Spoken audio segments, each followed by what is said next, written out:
get ready for DIY farmhouse kitchen decor. It's Kirklands inspired and Pier 1 inspired, and it's everything you need when you need room decor on a budget. Plus, as always, DIY treats. Welcome to my channel, Craft, Eat, Repeat.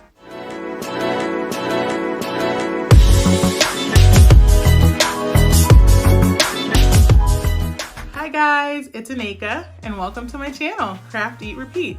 So I'm back with another Kirklands inspired DIY video for you, and one of these ideas came from Pier 1. I absolutely loved it. I had to try it and I really hope you guys enjoy it.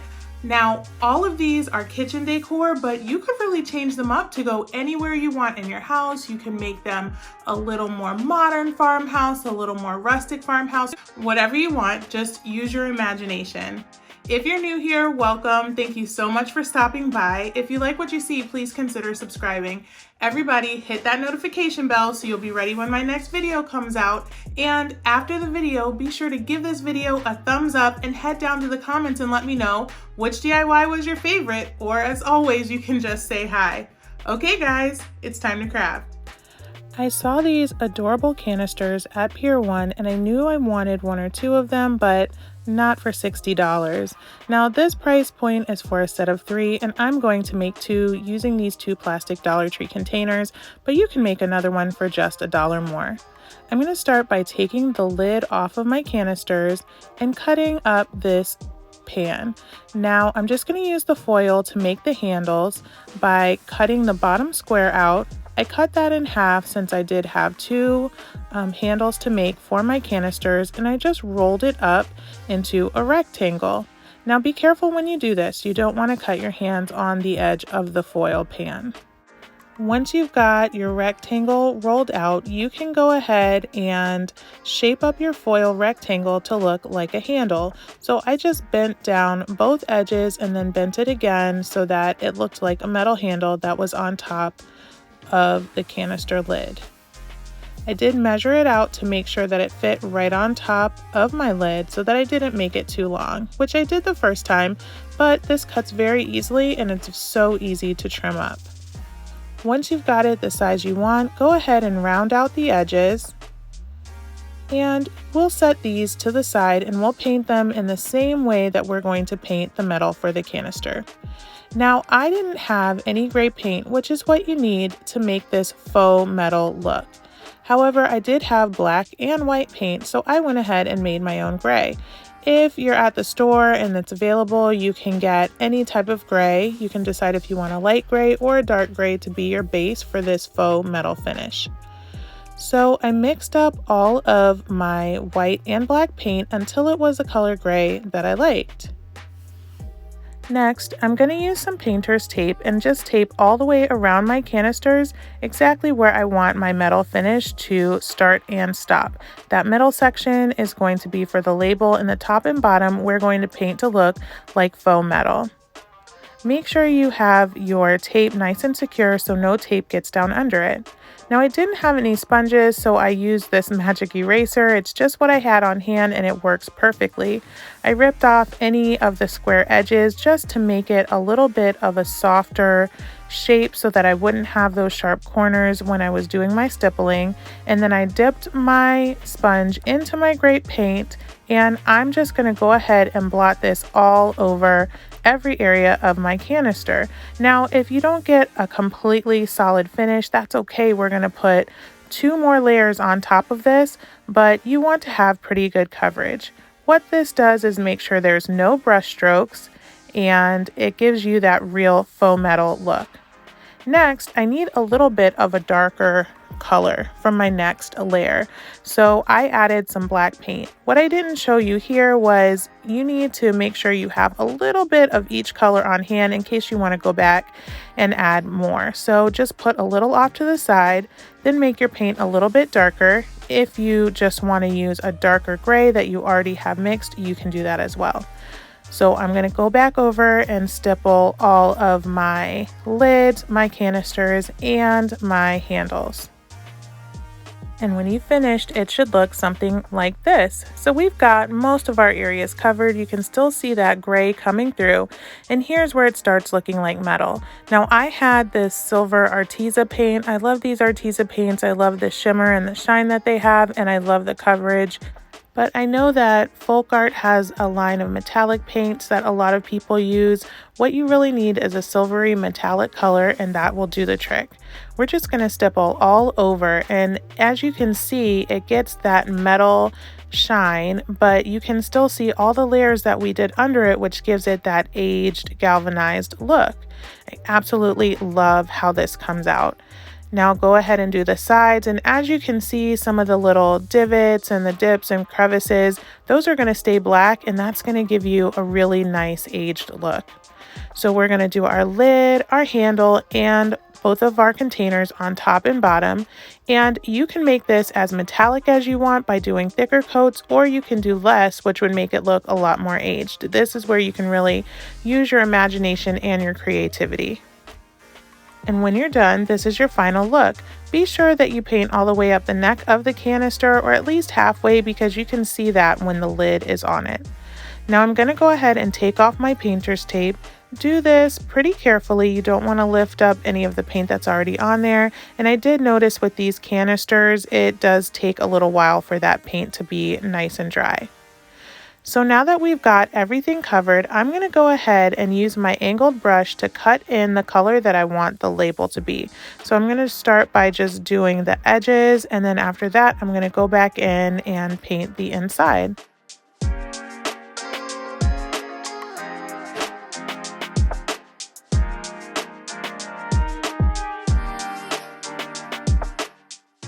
Now we're ready to make this look really aged by making some rust. Now I'm going to mix some red and brown paint together so that I can get a rust color. Once again, if you already have a rust color on hand, you can just use that. I thought this needed to be a little bit lighter, so I did add a little dab of orange to get the color I wanted. Now I'm going to take a very, very small piece of my sponge, and I'm going to dab especially around the line where the label and the steel meet. And then I'm going to do a little bit around the top and bottom edges, a little bit on the label, and I'm going to make sure that I don't forget my lid and my handle. Once that's done, I'm ready to just use a little bit of hot glue to attach my handle to the lid. Be careful when you do this. The hot glue does make that foil pretty warm, and I don't want you to burn your fingers. Now, if you have a vinyl cutter, you can make the letters or picture be whatever you want it to be.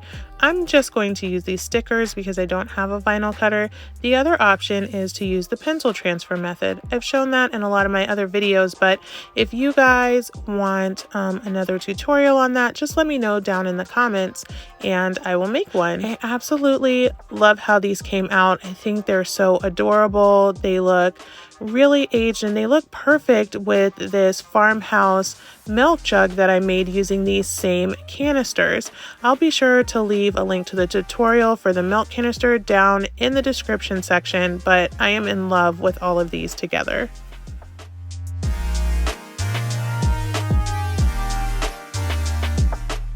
Now up next is a Kirklands inspired farmhouse kitchen DIY. I've been wanting one of these shutter signs in my kitchen for a while, but $70 just was not going to happen. So I'm going to use these paint stirring sticks to make this high-end looking room decor on a budget.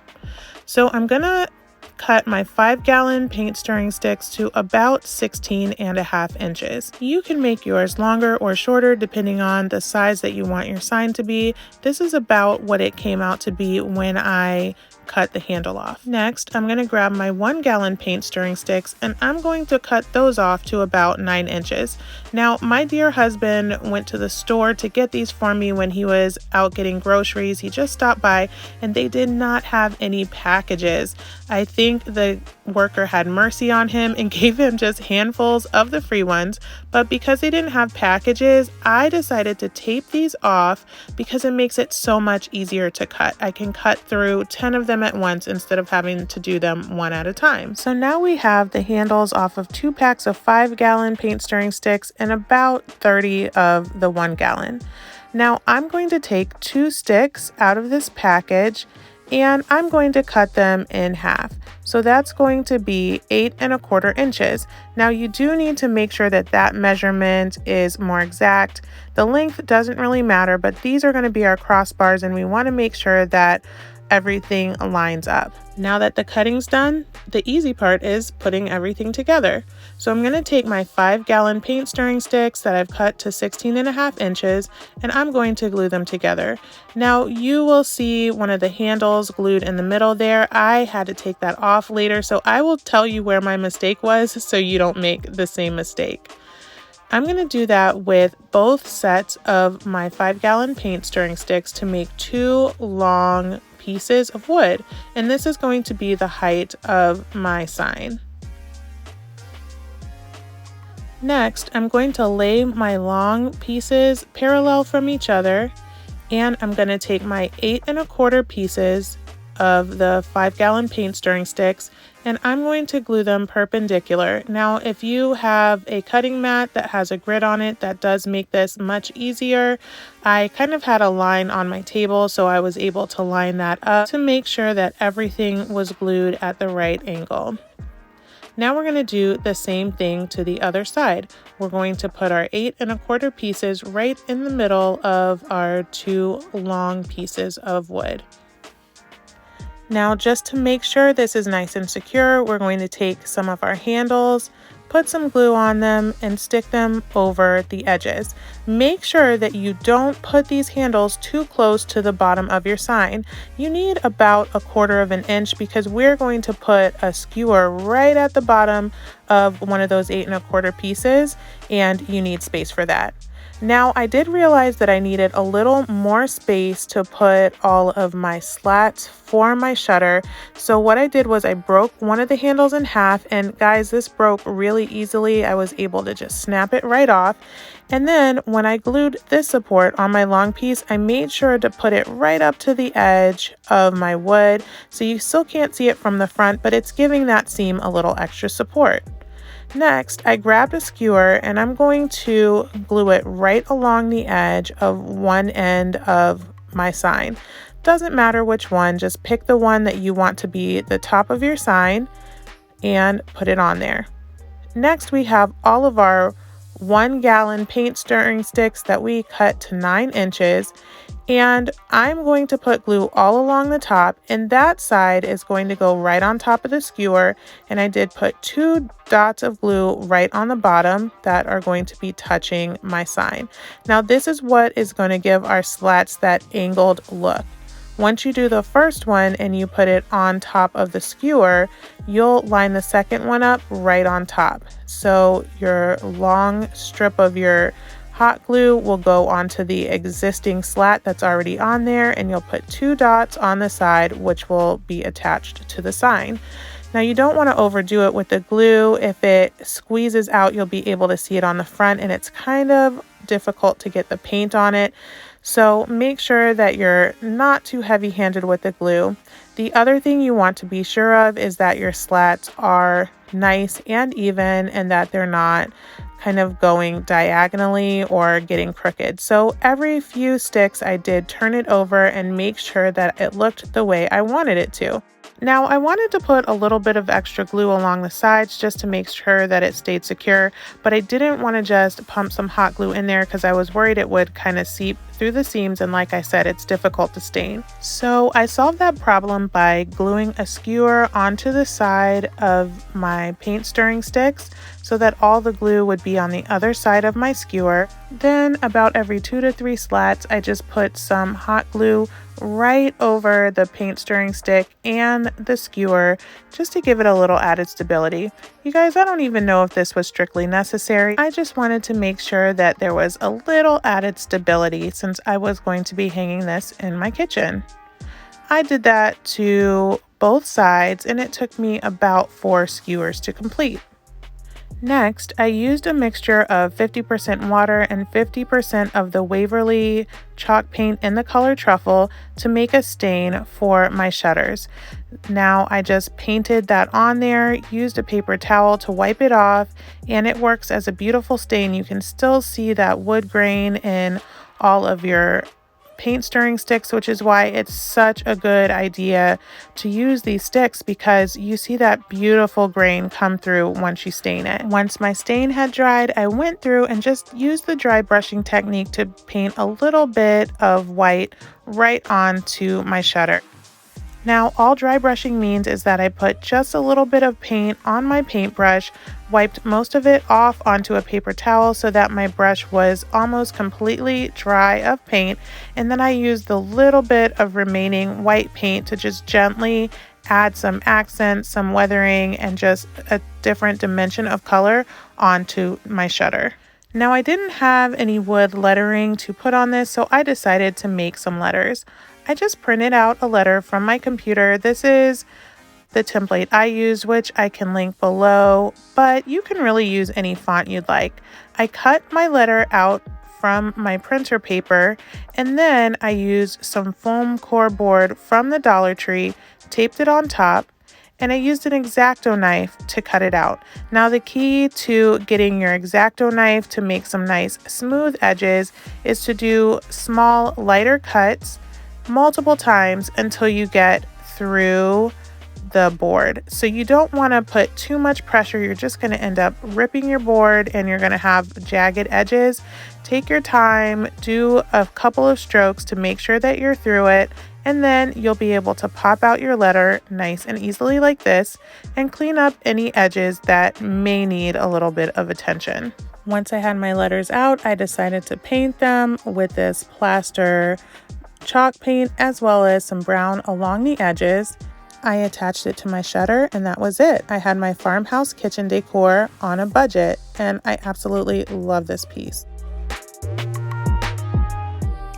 And now the quickest and easiest Kirklands inspired farmhouse kitchen DIY is this bowl. Now, I just liked the look of it. I like having fruit and things out in my kitchen because it makes me eat them more, so I decided to make another one. I found this pretty scalloped edge bowl at Dollar Tree, as well as this set of 2 bowls, and I'm just going to attach one to the other. Very simple, very quick, but a very pretty concept with the way this bowl looks. Once I've done that, I'm going to take it outside and I'm going to use some gloss white spray paint only on the outside of it, and that's it. Very cute, very practical, and because I only sprayed the outside, I can still use this to put food on the inside. Okay, I can't decide which one is my favorite between those faux metal canisters and that shutter, but I love both of them. I love the technique of making faux metal. You can do so many things with it, so I really hope you guys enjoyed that. I did also want to mention that I've been eyeing this shutter for a while, thinking that I wanted one in my kitchen, and I was just trying to figure out how to put it together. And then I came across a video from one of my favorite YouTubers. Her name is Dee over at She's So Crafty, and she didn't make the same shutters. They were different, but it gave me the idea of how I could put them together. So I wanted to link her down in the comments. This isn't a collaboration or anything. I just think she's kind of awesome, and you guys should definitely check her out. So the treat that I have for you guys today is super easy, super delicious, and it has a fruit in it. So technically it's fruit salad. I don't know, but I hope you guys enjoy it. Okay, it's time to eat. So here is one of the favorite treats of my kids, and I'm just going to show you how to make it. It's really quick and a fun activity that kids could actually do with you if you wanted. I'm going to start by cutting this apple in about 1/2-inch sections, and I used this tiny little cookie cutter to cut the core out of the middle.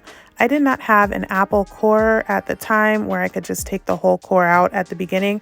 I do have one of those now, and it's a lot easier to do this once you have the core out to begin with.